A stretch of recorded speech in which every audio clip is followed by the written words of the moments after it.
오늘 말씀 제목 같이 한번 읽어보겠습니다. 시작. 예수님은 메시아이시다. 지난주에 제목이 뭐였습니까? 예수님은 하나님이시다. 인간으로 오신 예수님, 하나님이신 것을, 인간으로 오기 전에 하나님이었고 지금 2000년 인간이 되셨다가 다시 승천하셔서 다시 하나님으로 돌아가신 거죠. 그러니까 하나님 우편에 앉아 계시는 것이고, 그런데 2000년에 왔던 그 예수 그리스도의 이 땅에 오신 목적, 그것은 무엇이냐? 메시아로 오셨다라는 거죠. 예언된 메시아로 이 땅에 오셨다는 것을 우리가 기억하면 이렇게 좋겠습니다. 여러분, 우리가 예수님을 믿는 믿음도 중요합니다. 그런데 예수 믿는 믿음, 사실 믿기도 힘든데 더 이렇게 힘든 게 뭐겠습니까? 예수님을 믿는 이 믿음을 끝까지 지키는 것도 되게 중요합니다. 왜? 많은 사람들이 그 믿음을 끝까지 지키지 못하고 떠나는 사람들이 아주 많기 때문에 그렇습니다. 왜 이렇게 떠나는가? 그건 바로 우리가 정말 우리에게 꼭 필요한 이 예수님이 메시아이다라는 이 정신이, 사실 이게 이방인들의 약점입니다. 유대인들은 한 번 돌아가면 안 돌아갑니다. 왜? 하나님을 믿고 예수님이 하나님의 아들인 걸 믿기 때문에 돌아가기가 쉽지 않아요. 세속적 유대인들, 아직 안 믿는 사람도 많이 있지만, 유대인도 많이 있지만, 그런데 이방인들은 그냥 예수님을 믿고도 떠나는 사람들이 너무나도 많죠. 왜? 유럽의, 오세아니아의 이 선진국의 많은 사람들. 왜 그럴까요? 그 약한 부분이 있는 거예요. 오늘 확실하게 예수님이 정말 우리의 메시아로 오신 그 부분을 우리가 확실하게 또 배워보는 그런 시간이 되기를 이렇게 원합니다. 예수님이 이 땅에 오실 것을 언제부터 예언했느냐? 태초부터 예언을 했습니다. 왜? 인간이 타락하면서. 그래서 예수님이 메시아임을 설명할 때 이 처음 태초의 말씀부터 시작할 수밖에 없습니다. 우리 같이 한번 14절부터 18절까지 여러 구절이 말씀에 있죠? 같이 한번 읽겠습니다. 시작. 여호와 하나님이 뱀에게 이르시되 배로 흙을 내가 너로 여자와 원수가 되게 하고 내 후손도 여자의 후손과 원수가 되게 하리니 여자의 후손은 내 머리를 상하게 할 것이요 너는 그의 발꿈치를 상하게 할 것이니라. 그러므로 주께서 친히 징조를 너희에게 주실 것이라. 보라, 처녀가 잉태하여 아들을 낳을 것이요 그의 이름을 임마누엘이라 하리라. 예수 그리스도의 나심은 이러하니라. 그의 어머니 마리아가 요셉과 약혼하고 동거하기 전에 성령으로 잉태된 것이 나타나더니. 아멘. 인류가 하나님이 너무나도 아름답게 에덴 동산처럼 너무나도 이 세상을 만들었는데 인류가 타락을 했죠. 누구에 의해서 타락을 했습니까? 하나님이 이 세상을 만들었지만 누구에 의해서 타락을 했어요? 뱀에 의해서. 뱀은 요한계시록에서 정확히 가르쳐주죠. 사탄이었다고 가르쳐주고 있습니다. 그 사탄인 이 뱀이 이 여자를, 하와를 꼬셨고, 그리고 이제 여자와 원수가 되게 이렇게 하고, 그런데 하나님의 해결책은 어디서 내고 있냐? 이 여자의 후손에게서 해결책을 내고 이렇게 있어요. 여자의 후손을 통해서 뭐예요? 구세주, 구원자를 보내겠다는 그런 말씀을 하고 있어요. 네가 여자를 꼬셔서 인류를 타락시켰느냐? 이 여자의 후손이 오면 너의 머리를 박살낼 거야. 뱀에게 하는 거죠. 사탄에게 말하는 거죠. 너 머리를 박살낼 거야. 이렇게 말을 하고 있습니다. 누가 말하고 있어요? 누가 말하고 있습니까? 하나님께서 말씀하고 이렇게 있습니다. 항상 우리 인생도 주어가, 우리 삶의 주어가 하나님인 것을 늘 기억하면 됩니다. 우리가 혼란스러울 때, 뭘 잘 모를 때, 하나님이 나를 주관하고 있다는 그 생각. 이 세상의 역사도 다 하나님이 주관하고 계시죠. 그래서 인류의 타락하는 것에 대한 여자의 후손. 알고 봤더니 이사야가 예언이 되래요. 처녀. 인간이 결혼해서 애를 낳는다는 게 아니고 처녀가 임신해서 아기를 낳는데 아들을 또 낳을 것이라는 이야기를 이렇게 하고, 그래서 신약에 딱 넘어왔더니 그분이 누구라는 거예요? 예수 그리스도라고 가르쳐 주고요. 그 처녀가 누구냐? 이름이 나오자 누구요? 마리아. 그럼 어떻게 처녀가 잉태하죠? 누구로 임신한다는 거예요? 성령으로 임신한다라는 거예요. 그러니까 예수 그리스도를 이 땅에 보낼 때 보내신 분도 하나님이시고 그 예수 그리스도를 마리아를 통해서 탄생케 하시는 분, 그분도 누구요? 하나님의 영이신 성령을 통해서. 지금 다 누가 하고 있습니까? 하나님께서 하고 이렇게 있으시지요. 그래서 마리아를 통해서 성령으로 잉태되어서 이제 그 아들이 이 땅에 오게 된 것입니다. 그래서 마리아는 성령으로 잉태한다는 것이 무슨 말인지를 이해를 못했죠. 그래서 질문을 할 수밖에 없었습니다. 우리 같이 한번 쭉 읽겠습니다. 시작. 마리아가 천사에게 말하되 나는 남자를 알지 못하니 어찌 이 일이 있으리까? 천사가 대답하여 이르되 성령이 내게 임하시고 지극히 높이신 이의 능력이 너를 덮으시리니 이러므로 나실 바 거룩한 이는 하나님의 아들이라 일컬어지리라. 이는 한 아기가 우리에게 낳고 한 아들을 우리에게 주신 바 되었는데 그의 어깨에는 정사를 메었고 그의 이름은 기묘자라 모사라 전능하신 하나님이라 영존하시는 아버지라 평강의 왕이라 할 것임이라. 마리아가 어떻게 임신을 할 수 있단 말이에요. 나는 아직 약혼 중이고 결혼을 하려면 좀 시간이 남았고 그래서 결혼한 이후에 임신해서 아기를 낳을 수 있는데 어떻게 내가 그러니까 이제 가브리엘 천사가 말하는 것이죠. 내게 누가 임할 것이다? 성령이 임할 것이다. 성령이 임하는 것은 중요해요? 안 중요해요? 중요합니다. 이 세상에 그 누군가가 우리 자신들을 구원할 수가 없어요. 우리가 예수 그리스도를 믿어야 되고 성령이 우리한테 다 임해야 되는 줄 이렇게 믿습니다.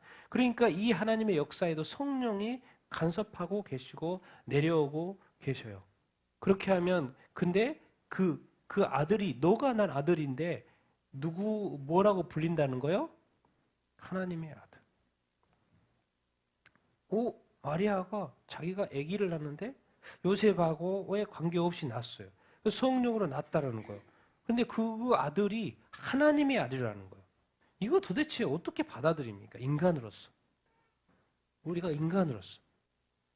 그러니까는 또 이제 엘리사벳, 그 이웃 친척을 통해서도 계속 이해를 시키죠. 설명을 이렇게 해주죠. 그런데 이사야에서 이런 설명을 하고 있어요. 아기가 태어나는데, 한 아기, 예수 그리스도를 말하는 거죠. 아기가 태어나고 분명히 그걸 아들일 거라는 거죠. 나중에 보니까 하나님의 아들. 그런데 그 아기에 대한 표현이 놀랍습니다. 기묘자라는 거 원더풀이에요. 놀랍다라는 것이고 모사는 카운셀러, 이 상담가 역할을 한다는 것이고 그분이 누구라는 거예요? 전능하신 아기가 하나 태어났는데 아기는 인간인데 왜 이사야에서는 그 아기를 하나님이라고 지금 표현을 하고 있지? 인간은 죽는데 태어나면 몇 년 살다가 죽는데 영존한다고 표현을 이렇게 하고 있지? 인간이 나사렛에 태어나도 시골 출신에 아주 그냥 그 평범한 아기처럼 태어나는 그 아기가 평강의 뭐라고요? 왕. 하나님이고 영존하시고 왕으로 태어난다는 거예요. 아들이고 한 아기고. 누가요? 예수 그리스도가. 이게 사실 이렇게 믿기 쉽지 않은 이 설명을 이렇게 하고 있죠. 그러니까 지금 구약에서 자세하게 이 태어난 아기가 진짜 하나님의 아들이라는 것을 구약에 자세하게 설명을 미리 해놨어요. 그리고 구약을 아는 유대인들에게 예수님이 딱 오셔가지고 구약에 예언한 메시아, 내가 하나님의 아들이라고 말을 한 거죠. 그런데도 믿어요, 안 믿어요? 믿지 않아요. 하여튼간 유대인들은 이상해요. 왜? 동방박사가 와가지고 유대인의 왕으로 태어난 분이 어디 계시죠? 이렇게 물어봤을 때 대제사장이나 또 이렇게 서기관들 불러가지고 어디서 태어나지? 헤로드 왕이 물어봤어요. 유대인들한테, 유대인 지도자들한테. 근데 그때 뭐라고 대답했어요? 미가서 5장을 들었죠. 어디에서 태어날 거라고요? 베들레헴에서 태어나고 말을 했어요. 그러면 지금 그 당시에 리더들은요, 대제사장이나 이 백성의 지도자들은 예수님이 그 메시아가 유대인의 왕이 자기 스스로 입으로 베들레헴에서 태어날 거라고 어디다 말해줬어요? 헤롯 왕한테 말을 해줬어요. 그래놓고도 믿어요, 안 믿어요? 안 믿어요. 뭐가 있는 거죠. 자기는 헤롯한테 유대인의 왕이 태어날 거라고 말을 했는데 또 유대인의 왕으로 예수님을 죽여요. 참 이 아이러니입니다. 이게 왜 그러겠습니까? 우리 이방인을 구원하려고. 유대인의 머리를 잠깐 다운시킨 거죠. 사실은 그들은 그렇게 다 알고 있으면서도 이렇게 못 받아들인 그거. 하나님의 섭리가 이렇게 있는 것이죠. 그래서 우리가 다시 한번 우리가 읽을 때 아기인데 아들인데 하나님이시다. 그분은. 예수님은 하나님이시다. 기억하라는 거죠. 우리가 믿는 예수님, 아기 예수는 원래 하나님이시다는 것을 이미 이사야를 통해서 가르쳐 주고 이렇게 있죠. 그 하나님이 이제 뭐가 되신 거예요? 우리가 오늘 기념하는 성탄. 인간이 되신 거예요. 육신을 입고 이 땅에 오신 것이죠. 그래서 성경에 계속해서 육신을 입었다라는 것을 강조하고 있어요. 왜 육신을 입고 와야 했는지 그 이유 때문에 그러는 거죠. 우리 같이 한번 말씀 읽어보겠습니다. 시작.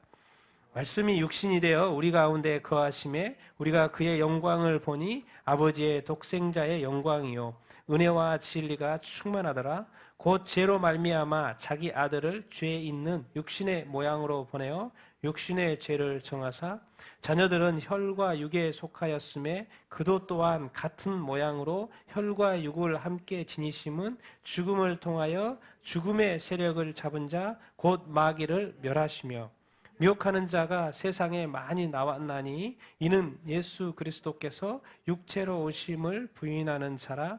이런 자가 미혹하는 자요 적그리스도. 아멘. 예수 그리스도가 이 땅에 성육신하신 거, 인간의 몸을 이렇게 오시는 것이 아주 중요하죠. 거기서 그것을 지금 설명을 해놨어요. 성령님은 성령 하나님으로 그대로 오셨어요. 원래 하나님이 영이시고 성령님도 영이죠. 근데 성령 하나님은 그 모습 그대로 이렇게 오셨어요. 근데 예수님만 하나님이신데 영이신 예수님이 육체를 입고 오셨단 말이에요. 그거 왜 그래야만 했나? 육체로 입은 인간 때문에 그러는 것이죠. 그래서 말씀이, 예수님의 또 다른 이름이 말씀이죠. 말씀이 육신이 되어서 우리 가운데 거하시나. 우리나라 내려왔으니까 2000년에 내려와서 백성 가운데 거하시는 것입니까? 그래서 정확히 가르쳐주죠. 하나님 아버지의 독생자 예수 그리스도라는 것을 가르쳐 주고 이렇게 있고. 근데 뭐 때문에 예수님은 2000년 전에 육신을 입고 이 땅에 와야 했는가? 뭐 때문에요? 죄 때문에. 자기 아들을 죄 있는 육신의 모양. 아담이 최초의 인간으로 만들어졌습니다. 그 아담이 범죄함으로 말미암아 육신을 입은 모든 인간들은 어떤 상태가 놓여 있는 거요? 죄인 상태에 놓여 있는 것이죠. 그러니까 육체로 태어난다는 것 자체, 우리가 지금 육체를 가지고 있다는 것 자체가 무엇을 의미하냐면 하나님의 입장에서는 아담의 자손인 것이고 뭐예요? 죄인인 거예요. 죄인인 거예요. 그러니까 예수님이 육체를 입은다는 것이 무슨 의미냐? 죄 있는 모양으로 나타난다는 거예요. 아니 어떻게 영원한 의에 예수님께서 육체를 입어서 죄의 육신을 입는다? 사실 있을 수 없는 것이죠. 단 뭐 때문에? 인간을 죄를, 그래서 육신의 죄를 정하사 자녀들은 혈과 육에 속하여서, 우리들이 다 혈과 육에 속해 있죠. 그도 예수님도 같은 모양 혈과 육을 함께 지녔다 안 지녔다? 지녔다는 거예요. 그럼 육체를 도대체 왜 입는데요? 인간이 죄를 짓고 죄의 삭은 뭐가 되는 거예요? 사망이 되는 거죠. 그럼 예수님은 사실 뭐 하려고 죽으신 거예요? 뭐 하려고 오신 거예요? 사망하려고 오신 거예요. 죽으시려고. 그러니까 예수님이 태어난 목적 자체가 우리를 구원하시기 위해서 죽으려고 오시는 거예요. 죽으려고. 사망이, 이 죄 때문에 사망이 역사하고 있으니까. 그런데 우리가 반드시 알아야 됩니다. 우리가 이렇게 죽는 거, 이런 것들의 배경에는 누가 역사하고 있어요? 누가 역사하고 있습니까? 마귀가 역사하고 있어요. 그래서 이 죽음의 권세를 잡은 자 마귀, 이 죽음을 없애는 것 자체가 뭐냐면 마귀를 멸하는 것입니다. 마귀를 멸하는 것이요. 이 죄 때문에 죽어야, 예수님의 아들이 죽어야 됐고, 그것은 왜 또 인간을 구원하는 것도 있지만, 인간을 죄 사는 것도 있지만, 궁극적으로 누구를 멸하는 거예요? 인간 가운데 역사하는 이 죄 가운데, 죽음 가운데, 이 두려움 가운데. 여러분, 죽는 것이 두렵습니까? 안 두렵습니까? 병 걸린 것이 두렵습니까? 안 두렵습니까? 사고 난 것이 두렵습니까? 안 두렵습니까? 아픈 것이 두렵습니까? 안 두렵습니까? 뭔가 이 땅에 우리에게 안 좋은 일이 일어나면 이 두려움과 떨림, 이 주체할 수 없는 이 마음, 이 모든 것들은 사실 인간이 타락한 이후에 생긴 요소들인 것이죠. 그걸 한마디로 죽음이라고 하면 거기 뒤에는 누가 역사하는 거예요? 마귀. 왜 우리는 이 내 마음의 천국을 이루지 못하는 것일까요? 예수 믿지 않는 사람들은 더 그럴 것이고, 예수 믿음에도 불구하고 내 마음의 천국을 왜 이루지 못할 것일까요? 왜 죽어서 가서 누리는 그 천국, 그것뿐만 아니라 이 땅에서 왜 우리는 천국을 누리지 못하는 것일까요? 왜? 끊임없이 이 땅에는 아직 육체를 가지고 있고 죽음 아래에 있고 또 뭐가 있어요? 지금도 누구의 미혹이 있는 거예요? 마귀의 미혹이 있는 거예요. 그래서 우리가 두려움과 걱정과 염려가 이렇게 있어요. 그럴 때마다 우리가 항상 우리 인간이 한계입니다. 그럴 때마다 우리가 늘 누구를 찾아야 돼요? 누구의 이름을 불러야 돼요? 예수님의 이름을 부르면 됩니다. 왜? 그분이 나의 죽음, 나의 어둠, 나의 부정적인 모든 것, 이런 모든 것을 다 뭐예요? 영원히 사했기 때문에 그 누구의 이름을 부르면 되는 거예요? 예수님, 예수님. 근데 예수님을 언제, 어떻게 자주, 쉽게 부를 수 있어요? 예수님과 뭐 해야지만이? 친해야지만이. 그래서 우리가 말씀과 기도를 통해서요, 예수님과 친하는 작업도, 예배를 통해서 친하는 작업. 그러니까 오늘 또 예배를 드리잖아요. 또 이렇게 모든 어떤 영적인 활동들을 통해서 주님과 연합되는 작업이 늘 있어야 됩니다. 여러분, 주님을 가끔 찾는다고 생각을 해보세요.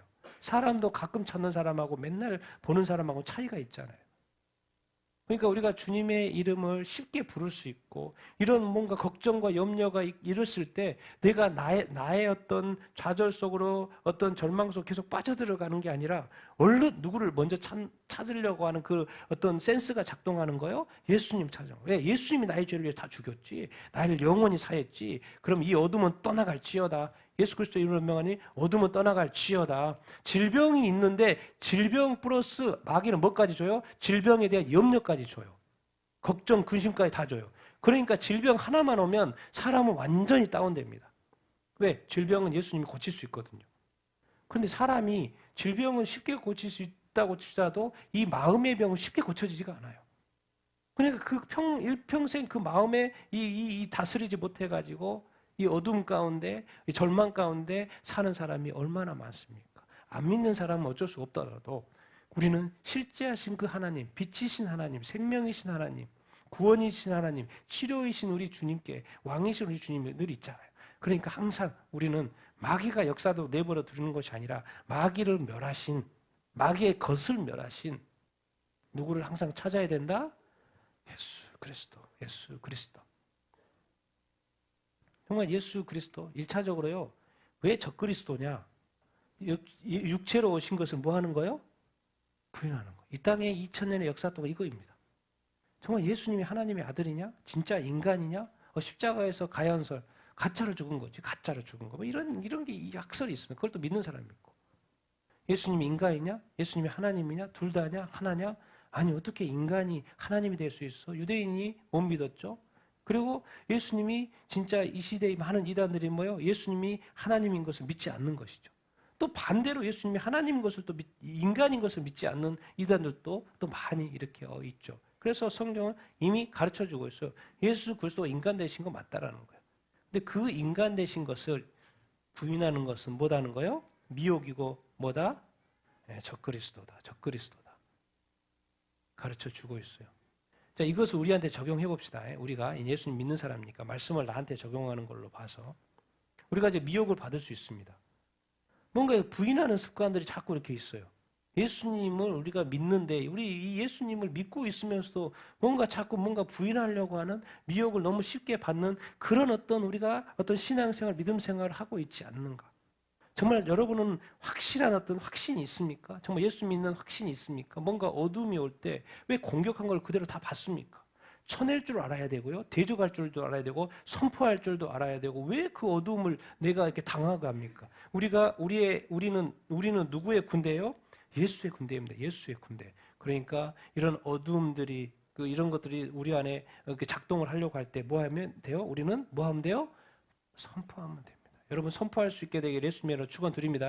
받지 마십시오. 제가 가장 잘하는 것이 그거예요.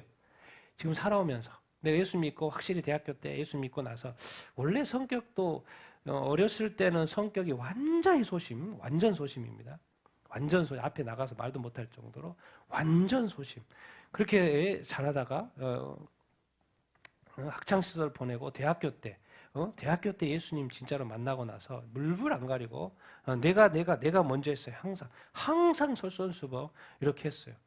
그러면 그렇게 그때부터 뭔가 더 잘하고 많은 어떤 교회 활동과 아울리치와 청년부 뭐 이렇게 많은 것을 했습니다. 그런데 하나도 내가 걱정과 근심을 하나도 안 한 거짓말이겠죠. 그런 거 없이 왜 나는 내가 사는 만큼 하는 만큼 그것이 뭐가 주께 영광이 된다고 생각하기 때문에 물러서지 않고 항상 내가 먼저 하려고 했고 솔선수범했고 내가 남들보다 더 수고했고 왜? 내 자신의 마음에 빈틈을 주지 않습니다. 오히려 더 주께 영광 올려드리는 삶을 사는 것이죠. 그러니까 내 안에 뭘 허락하지 않는 거예요. 이 어두움들이 들어오는 거, 내가 절망하고 좌절하는 그런 어떤 그 마음을 다스리려고 하는 그런 노력들이 끊임없이 내게는 이렇게 있었죠. 그래서 나는 사는 것이 주께 영광이 되는 어떤 삶이 되어야 된다. 그런 생각으로 늘 이렇게 어떻게 보면 긍정적인 거, 긍정적이고 또 때로는 이렇게 적극적이고 그렇게 이렇게 살아온 것이죠. 왜요? 왜? 내가 빛이니까. 빛이 움직여야죠. 어둠이 오는데 빛이 두려워해버리면 안 되죠. 어둠을 이길 수 있는 유일한 방법은 뭐예요? 빛밖에 없어요. 안 그럽니까? 어둠을 이길 수 있는 유일한 방법은 빛밖에 없어요. 빛이 비치면 돼요. 빛으로 존재하는 것이 아니라 빛이 비춰져요. 산길을 가는데 뭐예요? 후레쉬를 들고 있는데 그 불을 켜지 않으면 아무 소용이 없죠. 그러니까 그 후레쉬 불을 켜야 돼, 안 켜야 돼요? 켜야 돼요. 그러니까 우리 안에 그 빛이 지금 발산되는 그런 어떤 상상을 하셔야 됩니다. 내가 예수 그리스도를 믿고 내 안에 성령이 계시는데 내가 내 삶을 이 세상, 타락한 세상에 영향을 받으면서 살아? 아니면 내가 선한 영향력을 세상에 미치면서 살까? 잘 생각해 보십시오. 왜 세상의 어둠에 맞고 삽니까? 내가 세상을 때려야지. 그렇지 않습니까? 정말 예수 그리스도가 그리스도로 이 땅에 오셨어요. 그 그리스도가 되기 위해서 육체를 입으셨다고요. 그런데도 사람들은 그것을 자꾸 부인해요. 이것을 이제 부인이라는 단어만 가지고 우리는 늘 미혹받고 왜 이렇게 잘 믿어지지가 않는 건가? 여러분, 우리는 나는 예수 잘 믿고 이렇게 해도요. 처음에 예수님을 이 땅에 보내실 계획을 하신 분이 누구였어요? 하나님 아버지였어요. 여러분, 이런 것을 알면 진짜 이게 우리가 이렇게 기절합니다. 하나님은 예수 그리스도를 통하여서 역사를 쓰고 있죠. 그래서 이미 다니엘한테 내가 어떻게 이 역사를 풀어갈 건지를 설명을 해놨어요. 다니엘서 9장에. 그 기준이 누구였냐면 예수 그리스도였던 거예요. 그 예언입니다. 이렇게 하나님은 역사를 이렇게 운행해가고 계시는 것이죠. 같이 한번 9장 24절 26절인데 같이 한번 읽겠습니다. 시작. 내 백성과 내 거룩한 성을 위하여 이른 이래를 기한으로 정하였나니 허물이 그치며 죄가 끝나며 죄악이 용서되며 영원한 의가 드러나며 환상과 예언이 응하며 또 지극히 거룩한 이가 기름 부음을 받으리라. 그러므로 너는 깨달아 알지어다. 예루살렘을 중건하라는 영이 날 때부터 기름 부음을 받은 자 곧 왕이 일어나기까지 7 이레와 62 이레가 지날 것이요 그 곤란한 동안에 성이 중건되어 광장과 거리가 세워질 것이며 62 이레 후에 기름 부음을 받은 자가 끊어질 없어질 것이며. 아멘. 하나님께서 다니엘에게 환상을 보여줬어요. 그러니까 다니엘이 이해를 못했어요. 그러니까 가브리엘 천사가 와서 하나하나 설명을 해주는 거예요. 누구한테요? 다니엘에게. 그런데 그 내용이 뭐냐? 지금 이스라엘에 전쟁 났습니까? 안 났습니까? 전쟁이 나 있죠. 그 이스라엘, 네 백성, 그 거룩한 성 예루살렘, 그 예루살렘에 대해서 내가 하나님께서 70일에로 1인 1회로 기간을 정해놨다는 거예요. 근데 그 포인트를 어디다 잡고 있냐? 자, 이제 이스라엘 백성들이 바벨론 포로 생활을 하고 있죠.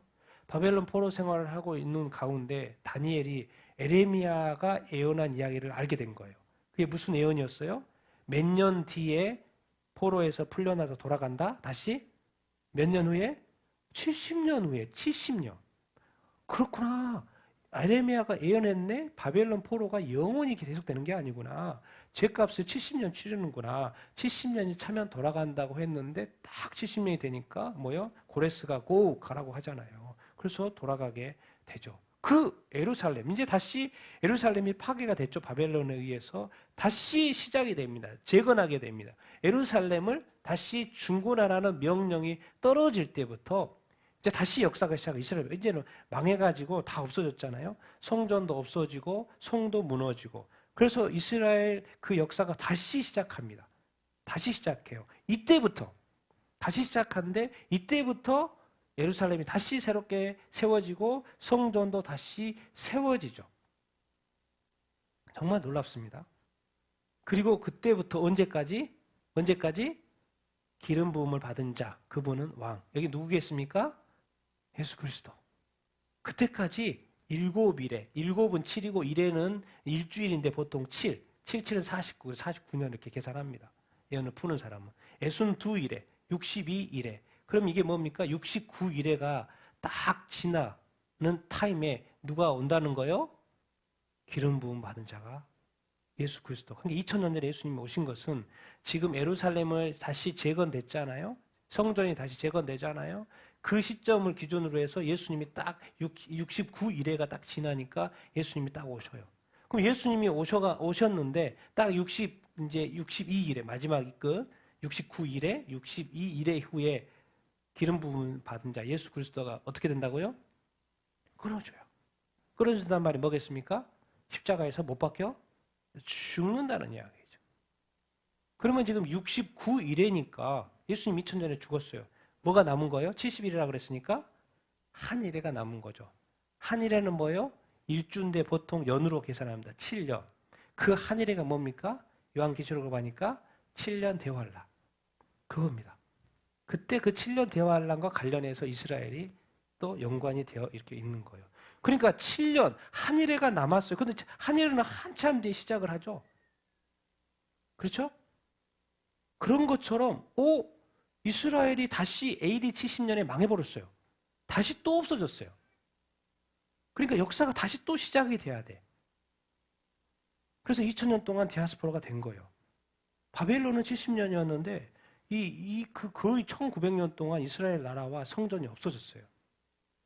그런데 희한하게 지금부터 70여 년 전에 다시 이스라엘이 시작을 하네. 다시 시작을 해요. 그리고 지금 성전을 지을 준비를 다 하고 이렇게 있어요. 알고 봤더니 마지막 그 한 일회가 시작이 되기 위해서는 이스라엘이 다시 있어야 됐었고 또 예루살렘이 필요했었고 예루살렘 이제 수도로 지금 이렇게 됐잖아요. 됐었고 이제 남은 것이 뭐예요? 성전이 세워지는 것. 그러면 다시 한번 이스라엘이 뭐가 되는 거예요? 재건이 되는 건데 그 시점은 마지막 남은 한 일회. 7년. 그게 성경에 하나님이 예언해 주신 그 순서인 거예요. 그래서 놀랍습니다. 그래서 이스라엘이 70여 년 전에 생긴 것, 그것이 놀랍고 예루살렘이 다시 몇 년 전에 회복된 것이 놀랍고 그리고 예루살렘 성전을 지을 준비가 템플 인스티튜트가 다 성전 연구소에 다 준비하는 걸 기다리고 있는 것. 오매불망 지금 통곡의 벽에서 그 너머에다 성전 짓는 것만을 기다리고 있는 지을 것만 기다리고 기도하고 있는 유대인들. 그때가 바로 마지막 남은 69일에 한참 이방 교회 시대를 지나서 마지막 이스라엘의 시대 한 일회. 그것을 다니엘에게 설명을 뒤에 이제 말씀에는 한 일회가 있죠. 그게 요한계시록의 7년 대환란. 이렇게 하나님은요 예수 그리스도를 보내고 또 예수님이 다시 오시는 그 시점에 그 역사에 대해서 다 예언을 하고 계시고 움직이고 계시다는 거예요. 그러니까 우리는 그냥 하나님이 막 세상에 막 하고 있는 것 같죠? 아니요. 이미 성경에 말씀을 해놨고 인간이 알게끔 이해를 시켰고 그리고 그렇게 그냥 말씀하시는 대로 예언하는 대로 운행해 가고 계시는 뿐입니다. 우리가 그 어떤 감각이 좀 떨어져서 그렇지. 예언에 대해서 잘 몰라서 이렇게 그렇지.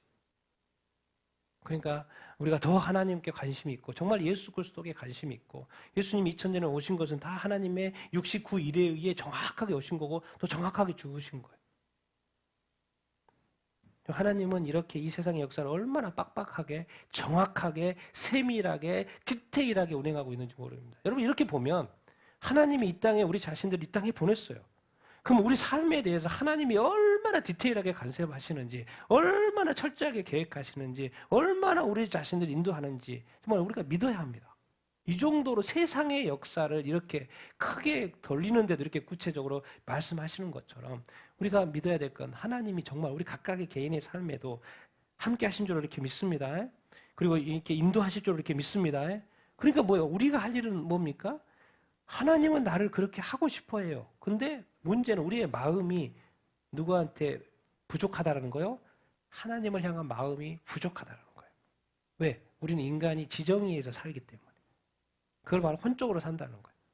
하나님은 성령을 통해서 영적인 존재로 만들었는데 이 영적인 영역은 잘하지 않고 혼적인 영역, 이성적으로 접근하는 거예요. 이성적으로 성경 보고 이성적으로 살아가는 거죠. 그러니까 결국 이 그리스도인들도 세상 사람들하고 똑같은 사고방식으로 신앙생활을 합니다. 그러니까 그거를 다른 말로 뭐라 그러는 거예요? 종교생활을 한다는 거예요. 그런데 예수 그리스도 와보십시오. 슬퍼도 슬프지 않아요. 기뻐도 또 기뻐요. 문제가 있어도 또 감사해요. 아파도 기도하고 감사해요. 뭔가 달라요, 세상 사람들하고. 그것은 뭐가 작동하는 거예요? 영이 작동하는 것이죠. 왜? 누구를 믿는 거예요? 하나님을 믿기 때문에, 예수 그리스도를 믿기 때문에. 그러니까 우리가 더 영적으로 성숙해야 된다는 것이 아주 이렇게 이렇게 한 것이죠. 그러나 얼마나 많은 사람들이, 우리 심지어 그리스도인조차도 혼적으로 살아가는지 모르겠습니다. 그래서 그럴 때마다 제가 이제 이게 답답한 거죠. 그리고 우리 성도들은 다 정말 영적으로 충만한 삶을 살게 되기를 예수님의 이름으로 축원드립니다. 정말 그래야지만 성경에서 말하는 그 기쁨과 그 감사, 가끔씩 나오는 그 기쁨 말고 영원한 감사, 영원한 기쁨, 영원한 그 은혜를 이렇게 누릴 수 있는 거예요. 결국은 각자의 거기에 있기 때문에 각자 누리는 만큼 살다가 죽겠지만은, 그러나 주님은 복주기를 원하시고 더 충만히 역사하기를 원하시는데, 사실 알고 보면 하나님의 역사를 우리 스스로 다 제한하고 있죠. 하나님의 문제가 아닙니다. 하나님은 항상 준비되어 있는데 우리가 준비되어 있지 않고, 우리가 주님을 찾지 않고, 그런 것이죠. 예수 그리스도가 이 땅에 오셨습니다. 인간으로 오셨습니다. 그래서 그것이 이제 오늘 본문 예수님이 메시아이라는 것을 제가 설명을 좀 하려고 합니다. 같이 한번 구절들 성경 구절 읽겠습니다. 시작. 그가 먼저 자기의 형제 시몬을 찾아 말하되 우리가 메시아를 만났다 하고, 메시아를 번역하면 그리스도라. 시몬 베드로가 대답하여 이르되 주는 그리스도시요 살아계신 하나님의 아들이시니라. 오늘 다윗의 동네에 너희를 위하여 구주가 나셨으니 곧 그리스도 주시니라. 여러 사람에게서 귀신들이 나가며 소리질러 이르되 당신은 하나님의 아들이니이다. 예수께서 꾸짖으시사 그들이 바람을 허락하지 아니하시니 이는 자기를 그리스도인 줄 알미라. 성경은 자세히 그리스도의 관점에서 성경을 한번 읽어보십시오. 그러면 그리스도라는 표현이 얼마나 자주 나오는지, 그리고 정확한 때 정확한 표현을 쓰고 있어요. 예수님이 딱 오셨어요. 베드로의 형제죠. 안드레가 먼저 예수님을 만나고 자기 형제 이제 베드로한테 간 거죠. 시몬 베드로한테 가서서 하는 말이 있어요. 우리가 누구를 만났다는 거예요? 메시아를 만났다는 거예요. 메시아는 우리가 보통 히브리어, 그리고 그 당시에는 이제 헬라 문화권이니까 헬라어, 크리스토스, 그리스도. 이게 같은 의미인 거죠. 근데 구약에서 메시아라고 쓰지만 왜? 헬라가 아니니까, 히브리어니까. 신약에 와서는 헬라어로 쓰였으니까 그리스도라는 단어로 바뀌어 있죠. 같은 의미인 거죠. 그러니까 예수님은, 그리스도라는 말은 구약으로 보면 예수는 메시아다, 그 말인 거죠. 그래서 메시아를 만났다고 지금 이 안드레가 지금 난리치고 이렇게 있는 거예요. 빨리 와서 너도 이 메시아를 만나. 구약 성경에, 이 유대의 구약 성경에 그 율법에 예언한 그 메시아가 왔다. 내가 만났다. 이거는 사실 정말 난린 거죠. 난린 거예요. 유대사에. 시몬 베드로도 대답하여 이르되, 나중에 고백하죠. 너무나도 유명한 구절. 사람들이 예수님이 직접 물어봤죠. 베드로한테. 너는 나에게 뭐라 그러냐? 주는 앞에 주님이시니까, 선생님 주님이니까 뭐다요? 그리스도. 살아계신 누구의 아들? 하나님의 아들. 지금 베드로가 지금 고백하고 있죠. 예수님은 그리스도이십니다. 메시아이십니다. 살아계신 누구의 아들? 하나님의 아들. 지금 베드로가 지금 사람을 만나고 있는데, 예수님을 만나고 있는데, 그분이 누구의 아들이라는 거예요? 하나님의 아들이라는 거예요. 마리아의 아들 아니에요? 요셉의 아들 아니에요? 하나님의 아들. 정확히 말하면 하나님의 아들. 다윗의 자손 아니에요? 예수님 말하죠. 다윗보다 내가 먼저 태어났어. 먼저 있었어. 그 사람 이해합니까? 태초 전에, 창세 전에 있었던 예수님. 그러나 이 땅에 하나님의 아들로 오신 예수님. 그러나 그분은 그리스도. 오늘 성탄절 다윗의 동네에 너희를 위하여 누가 나셨어요? 구주. 그리스도는 뭐하러 오신 거예요? 구원하러 오신 거죠. 구주. 그분은 누구신 거예요? 메시아, 그리스도, 주. 우리는 이것이 지금 감각이 팍팍 안 오지만은 유대인들의 관점에서는 이것이요, 정말 이 인생이 뒤집어질 이야기인 거예요. 이 메시아가 오셨다는 거. 메시아가 오셨다는 거. 우리를 구원하러 오셨다는 거. 이것이 너무 감동해서 이제 난리였죠, 이스라엘이.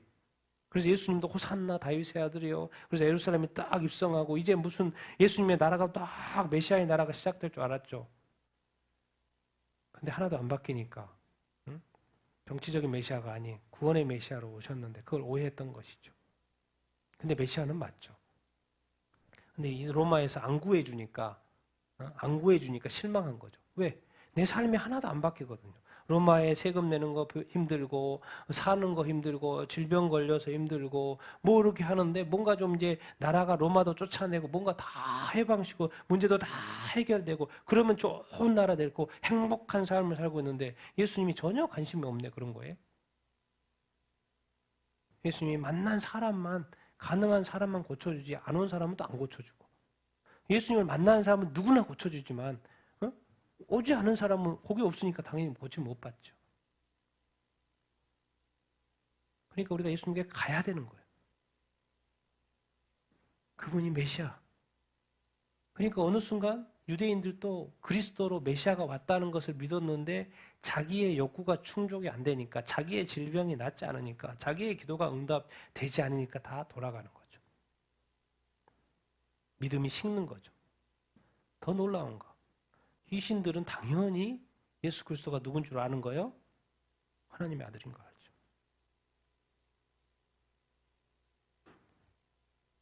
예수님이 누군지를 아는 거예요? 귀신들이?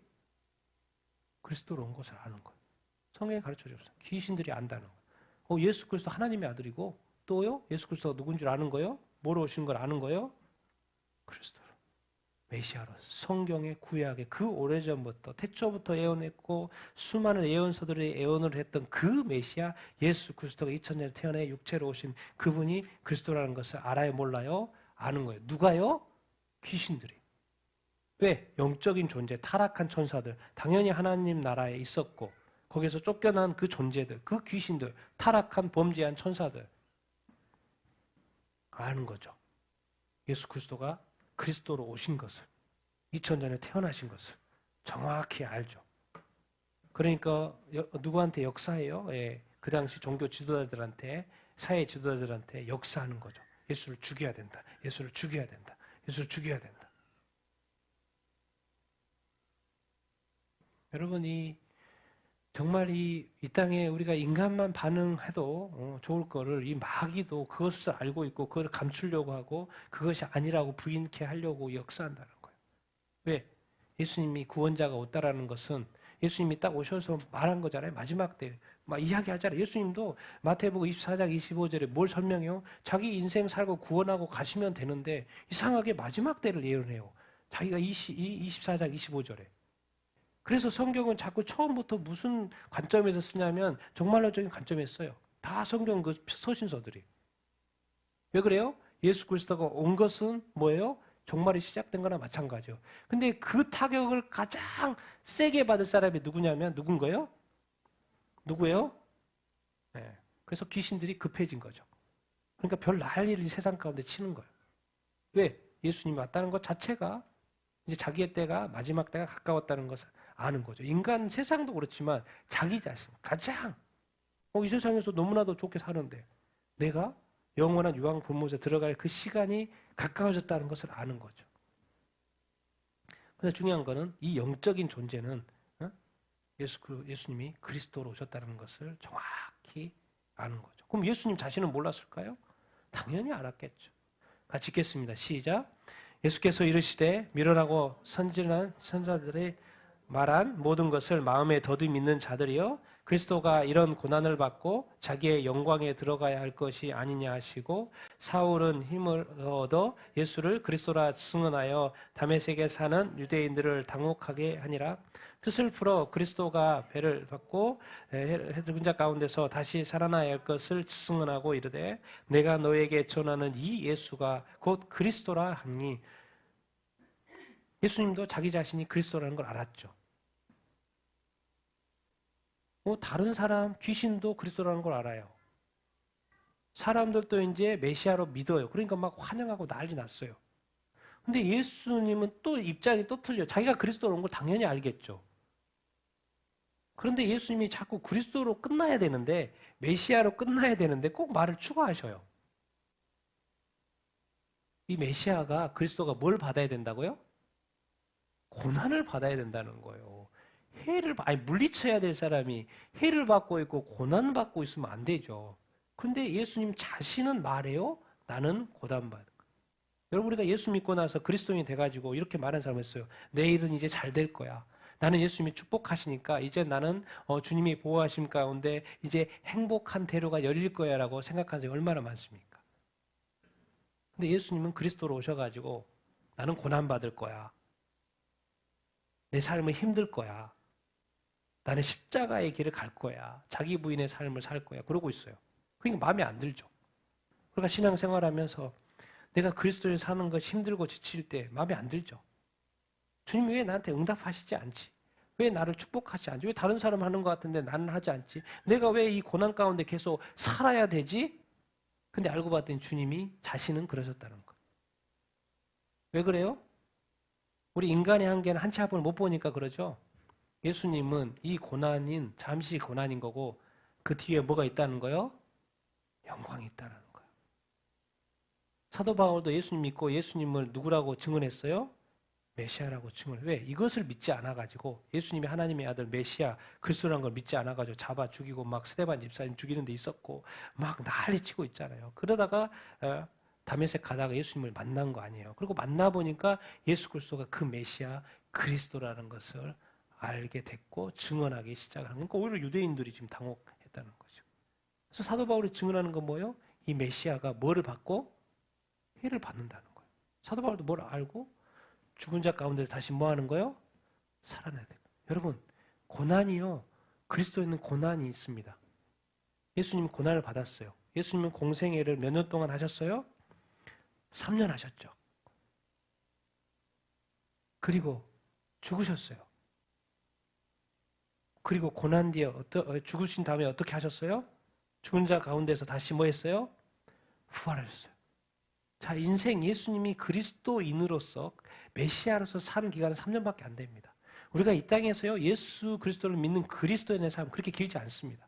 그리고 이 기간 동안에 엄청난 고난과 미혹과 아픔과 가정에서의 어려움, 물질적인 어려움, 건강의 어려움, 막 별의별 것들이 막 있을 텐데 그 기간이 사실은 뭐요? 그리스도인으로서 공적인 삶을 사는 건 사실 우리가 부활하여 영생을 사는 그 삶에 비교하면 아무것도 아니라는 거예요. 짧은 거예요. 그래서 성경은 잠시 잠깐의 고난이라고 설명을 하고 있어요. 그런데 우리가 그것을 버텨요? 못 버텨요? 못 버티죠. 근데 예수 그리스도는 버텼어요? 안 버텼어요? 버텼죠. 그리고 그 영광 가운데 갔죠.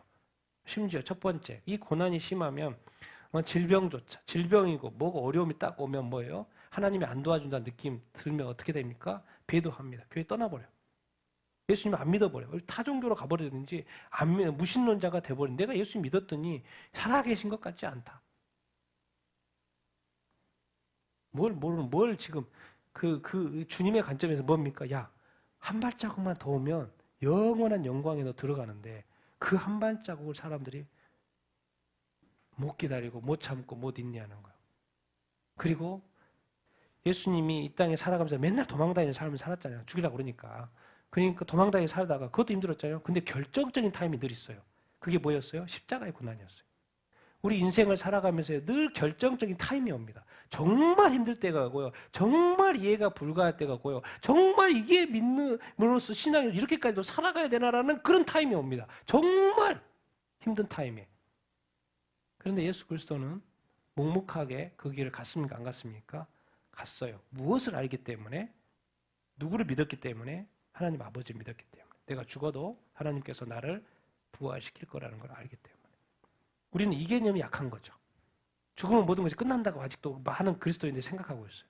나 죽으면 망하면 끝난다고 생각해요. 그게 바로 믿음이 없음인 거예요. 그걸 한마디로 믿음 없다고 그러는 거예요. 근데 예수 그리스도를 믿었던 거죠. 누구를요? 하나님 아버지를. 내가 죽어도 다시 살릴 거라는 것을 믿어. 그러니까 지금의 해받음, 이 그리스도가 이 고난 받는 것, 이 십자가의 길을 가는 것을 예수님은 묵묵히 감당을 했어요. 알고 봤더니 예수님이 나를 따라오려거든 자기를 부인하고 자기 자신을 부인하고 너의 십자가 지고 따라와야 돼. 그러지 않으면 합당하지 않아라고 말씀했어요. 그런데 우리는 다 우리 자신의 십자가를 다 내려놓고 주님 편하게 따라가려고 이렇게 하죠. 예수님이 그래서 슬퍼해요. 자기 마음대로 믿는다고. 자기 마음대로 하고 싶은 대로 한다고. 그러니까 주님의 마음에 합하게 순종하며 사는 그리스도인이 많지 않아요. 자기가 믿고 싶은 대로 믿고 자기가 편한 대로 신앙생활하지, 정말 이런 어떤 고난과 어려움에 대해서 정말 영적인 싸움을 하고 뭔가 주님 앞에 매달리고 주님께 의지하여 나아가려고 하는 사람이 도대체 몇이나 됩니까? 아니면 아니고 기면 기고 이런 식으로 쉽게 판단 이렇게 하고 할 뿐이죠.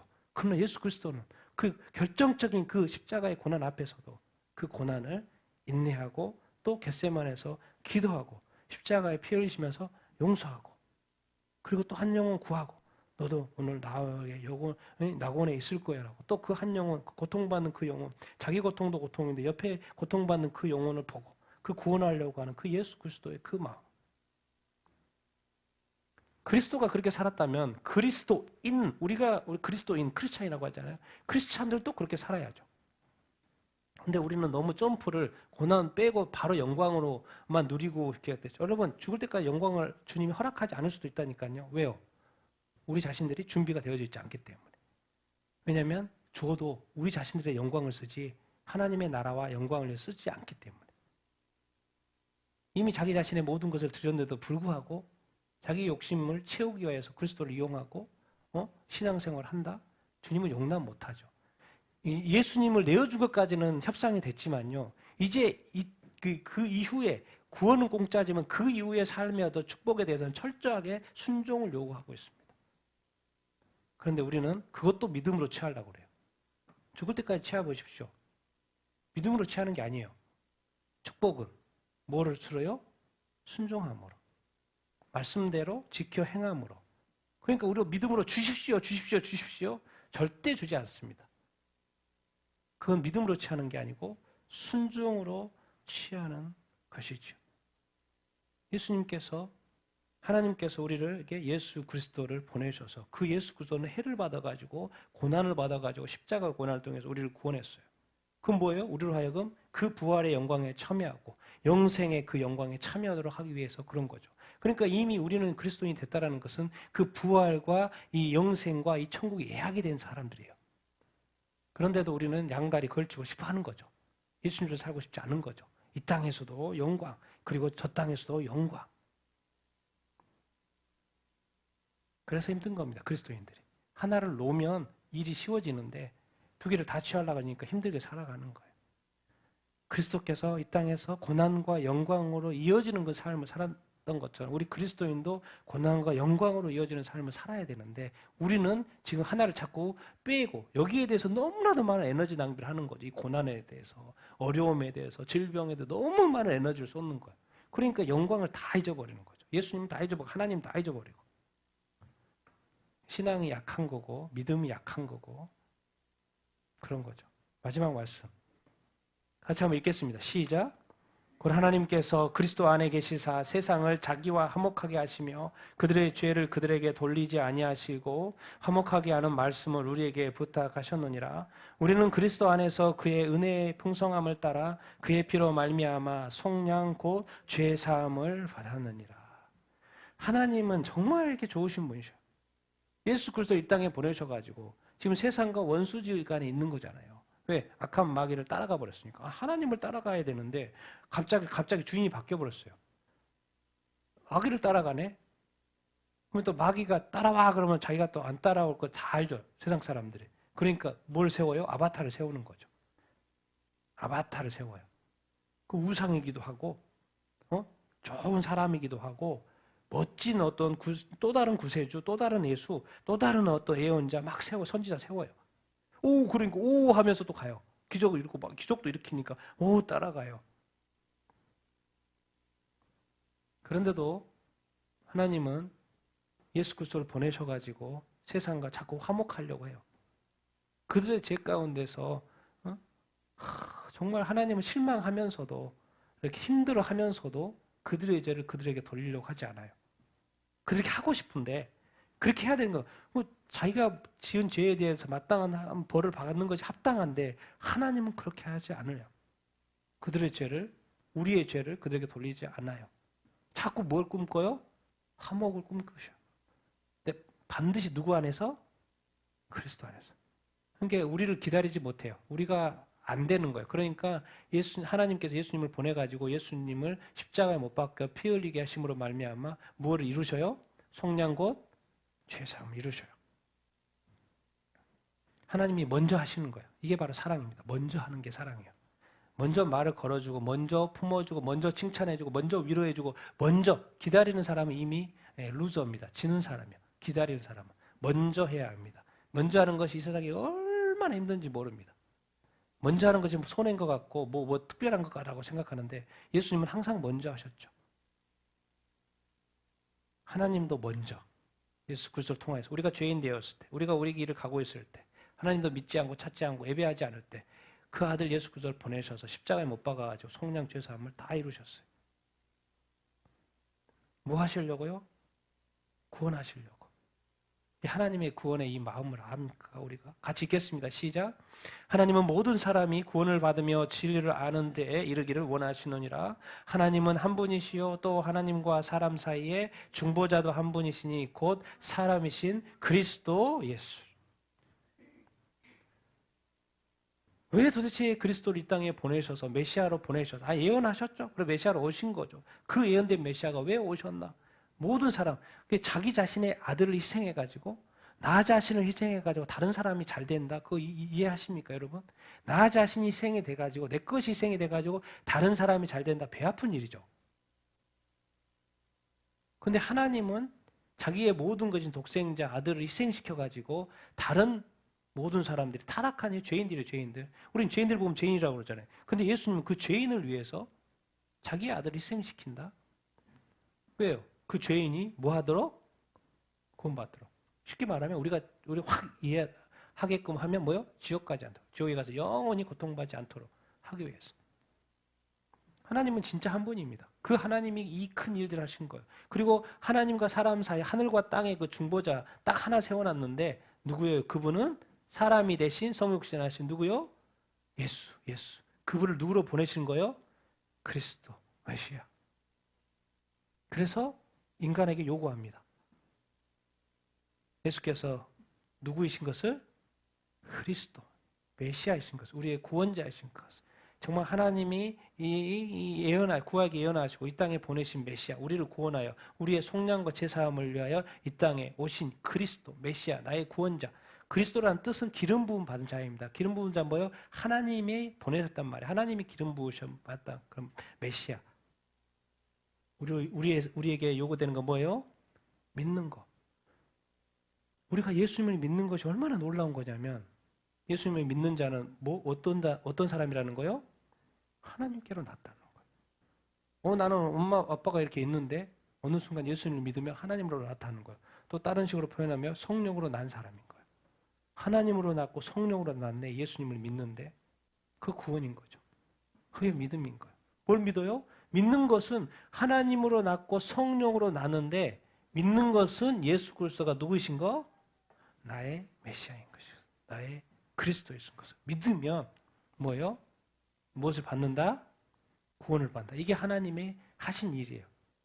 그래서 예수 그리스도가 예수님을 그렇게 해서 예수 그리스도라는 말이 엄청나게 중요한 거예요. 예수 그리스도를 믿으면 예수님이 그리스도인 것을 믿으면 우리가 뭘 받아요? 구원을 받아요. 왜? 예수 그리스도가 우리를 죄를 속량죄 하셨기 때문에. 그래서 오늘은 예수님이 이렇게 메시아이신 그것을 우리가 확실히 하는 것이 아주 중요하고 이거는 정말 뭔가 이렇게 마음에 확 와닿아야 되는데 오늘 설명으로도 아마 그거가 쉽지 않을 거예요. 이거 설명 들으면요. 유대인들은 예수님 믿으면 진짜 예수님이 메시아로 믿으면 뒤집어집니다.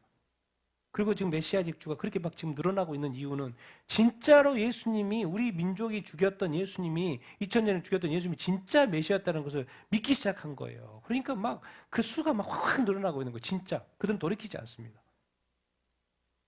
어떤 핍박에도 얼마나 많은 메시아 직주가 지금 고통받고 있는데도 예수가 그리스도인 것을 끝까지 메시아신 것을 붙들고 있습니까? 그런데 우리도 그렇게 확실한 믿음을 가지고 살아야 될 줄 이렇게 믿습니다. 그리고 예수 그리스도는 정말 이 땅에 우리를 구원하러 오신 구약의 애원대 하나님이 보내신 그리스도 메시아인 줄 이렇게 믿습니다. 이제 이 믿음이 우리가 흔들리지 않고 끝까지 끝까지 조금 더 가면 됩니다. 이제 조금 더 가면 됩니다. 끝까지 이 믿음을 지키고 가는 여러분들 다 되기를 예수님의 이름으로 축원드립니다. 그래서 메시아 예수님으로 이 땅에 오신 주님께 감사하고 오늘 또 이렇게 성탄절을 맞이해서 주님이 만약 2000년에 인간이 되셔서 이 땅에 오지 않으셨다면 우리에게 구원이 없는 거죠. 예수님 이 땅에 성탄, 이 땅에 오셨기 때문에 그 날짜는 뭐 정확하지 않지만 우리가 기념하는 거니까 성탄절을 기념하는 거니까 성탄절에 있어서 얼마나 감사합니까? 그래서 우리가 특별하게 예배에 감사하면서 드리는 것이고 이렇게 영광 올려드리는 것이 아니겠습니까? 그래서 우리가 예수 그리스도를 다시 한번 믿는 이 믿음을 다시 한번 새롭게 하고 예수님이 다시 한번 메시아이고 그리스도인 것을 다시 한번 새롭게 하는 이 시간 되기를 예수님의 이름으로 축원드립니다. 그래서 예수님을 더 이제 확실히 믿고 또 나의 그리스도로 메시아로 믿고 앞으로의 삶이 그렇게 또 승리하는 삶 되기를 예수님의 이름으로 축원드립니다.